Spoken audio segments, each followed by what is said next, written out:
Hello, Salmon Arm. My name is Dan HEMSWORTH. I am a head coach and board member with the Salmon Arm Minor Hockey. Salmon Arm Minor Hockey is teamed up with Silverbacks, Canadian Mental Health Association here in Salmon Arm, and Buddy Check for Jesse to talk about mental health.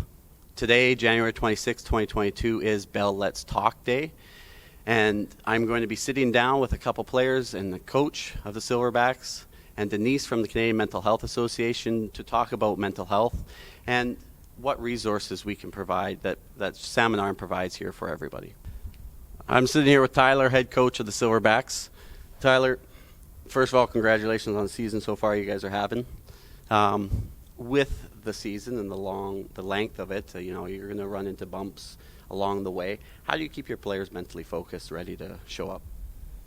Yeah, I think it's one of those things is that we put these guys in adverse situations, whether it be in practice, whether it be in team building activities, so that they develop the skills to kind of, problem solve when they do come along. So I think it's very important for young kids like they are, especially as they go on in the future, and if they want to play hockey at a higher level, that they are going to face adversity at some point, whether it be big or small to them or to whoever it is. But we make sure that these guys are well equipped to deal with the scenarios that they're going to face in the future as best as we can prepare them. Throughout the season, they're asked to play at a high intensity level, right? They've got stress, anxiety of making sure they're performing for the coach, right? Get that ice time.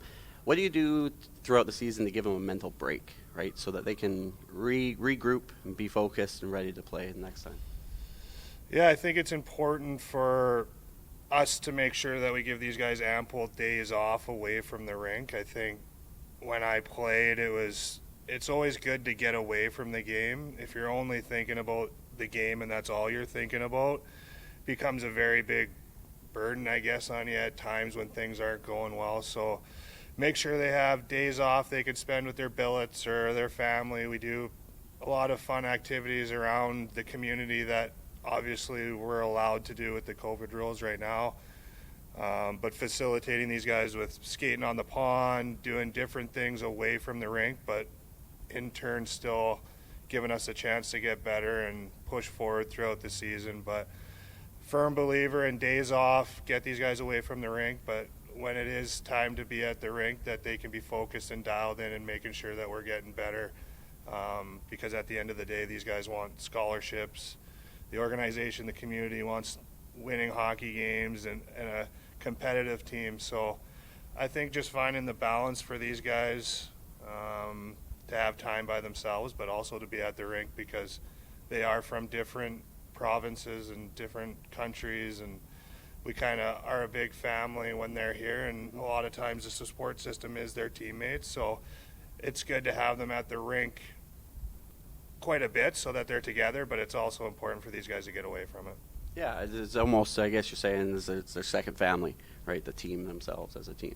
Yeah, that's the beauty of team sports is you kind of get to obviously make lifelong friendships, and you're probably not going to stay in contact with everybody, but there's probably going to be 4 or 5 people that you end up being lifelong friends with that you probably would have never met any other way. Yeah. So it's pretty cool.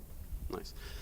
Lastly is, yourself, drafted by the Blues, very, very great career in hockey. Who did you lean on to when you were maybe having downtime or struggling mentally? Who did you talk to that would help you through? Yeah, I was an only child, so my parents obviously come to mind that they're there for me and supported me through my minor hockey, gave me the opportunity to go play. Kind of always put that first, and then probably my fiance. I mean, she's been with me for 12 years now, doing long distance. I'm traveling the world.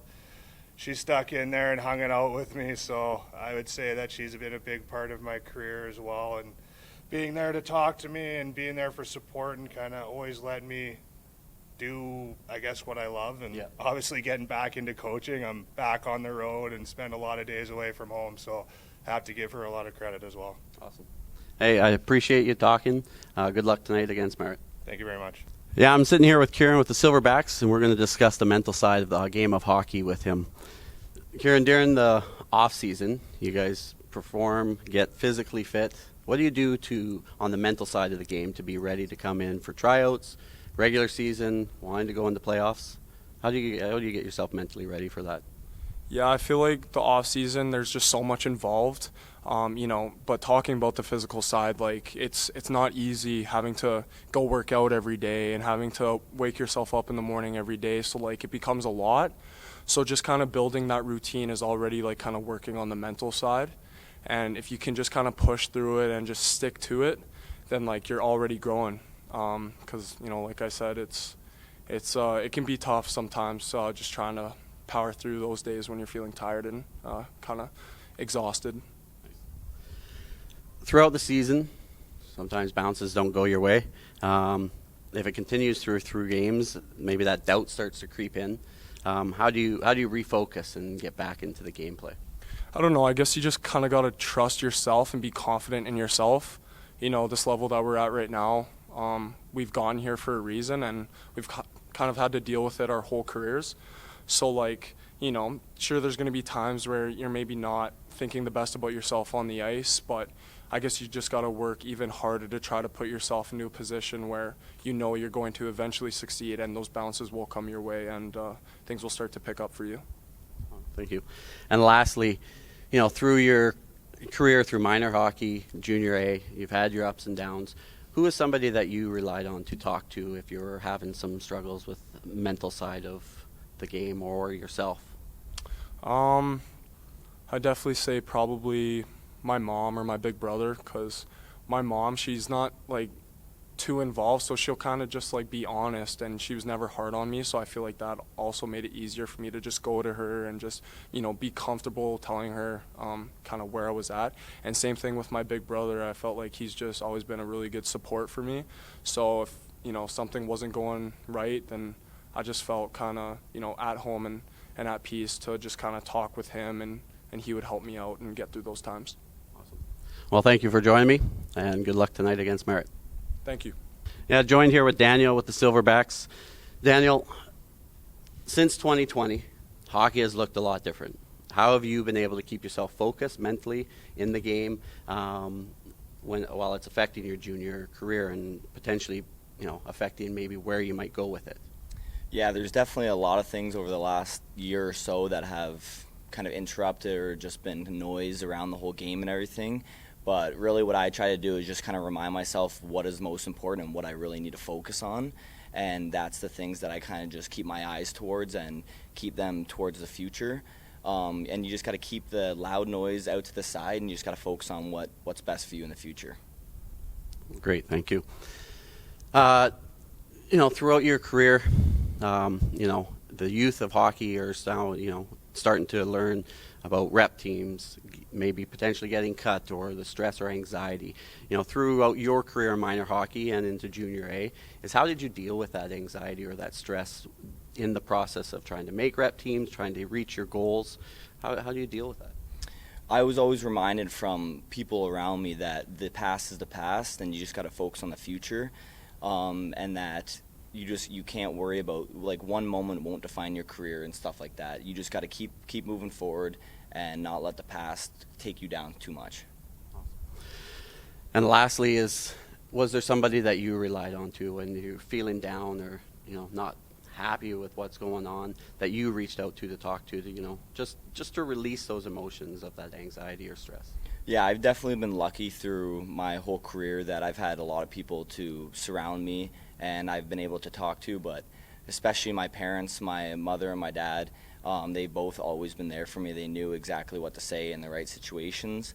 And also in most recent years, I've been reaching out to my siblings a lot more as I've gotten older, and they're all older than me, so they've kind of went through the experiences, and they've always been able to kind of pick me up when I'm down and everything like that. Awesome. I appreciate you taking the time to talk, and good luck tonight against Merritt. Thank you. Thanks for having me. I am joined with Denise from the Canadian Mental Health Association here in Salmon Arm. Denise, it's Bell Let's Talk Day today, putting a focus on mental health, right? And with the last few years, myself personally through minor hockey and seeing with the kids being out of school and missing sports, I'm seeing an increase in some mental health issues with people struggling, right? Parents out of work, everybody's kind of feeling that pressure of what's going on with the pandemic.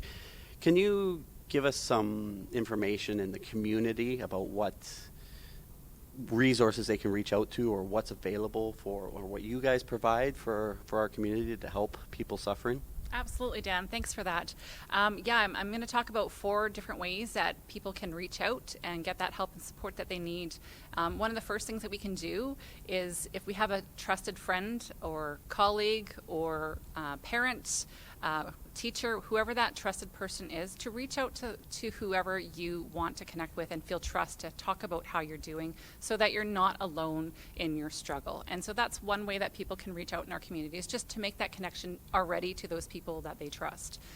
Secondly, you can make a connection with your doctor and book in for a mental health appointment, and just kind of have that appointment with your doctor and to talk about how you're doing. So that's another way that people can reach out. A third way that people can reach out is at CMHA Shoe Shop Revelstoke. We're located downtown, 433 Hudson Avenue, beside Tim Hortons. And every Mondays from 10 till noon, or Wednesdays from 2 till 4, we have a drop-in time where anyone from our community can come in and get help navigating services. If they have a concern for themselves or a friend or whoever that might be, they can just drop in and get that support. Alternatively, you can also call our number at 250-832-8477 and get connected that way as well. Another option, because lots of times we're not well, and it's Saturday night at 10 o'clock, and so just looking for some resources that we can connect with outside of those working hours. And the Interior Crisis Line number is a good number to call. It's a 24/7 number, and that number is 1-888-353-2273, or CARE. Awesome. I appreciate it. Thank you very much, and you guys do a great job servicing our community, and I'm hoping that our message here will open it up and make people feel safe to talk, right? Absolutely. And that's what Bell Let's Talk is about, is making people understand that you need to start talking so we can help. Absolutely. Thanks for having us here. Bell Let's Talk. It's that simple. We cannot battle mental health alone, right? We need to be able to reach out and talk, right? Express what's dark inside with us. From what I've learned in myself is you need to love yourself. Understand that there are resources, there are people, there are friends, there are family that are there to listen to the problems that you might be struggling with. We have teamed up with Buddy Check for Jesse to raise that awareness in our association, but also in the community. I'd like to thank the Silverbacks, the Canadian Mental Health Association, and Buddy Check for Jesse for supporting us through this and helping bring awareness to this subject on this day. Thank you.